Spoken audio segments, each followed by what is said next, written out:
Warangal Railway Station is located in Warangal city, Telangana state in southern India.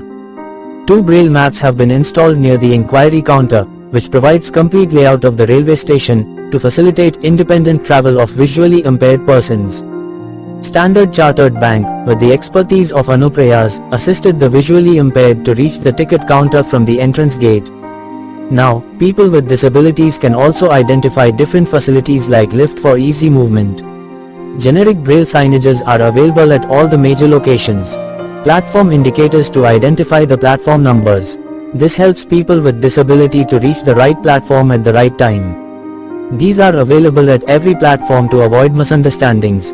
A scannable QR code is available at various locations which redirects you to a sign language YouTube video explaining every important detail about the railway station.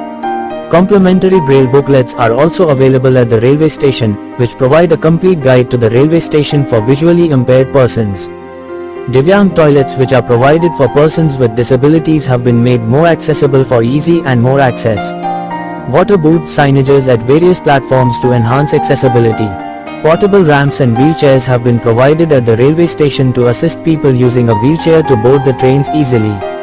Under this CSR initiative, Seeing is Believing, by Standard Chartered Bank along with Anuprayaas is working to make railway stations in India accessible for people with visual disabilities, speech and hearing disabilities, and people using wheelchairs.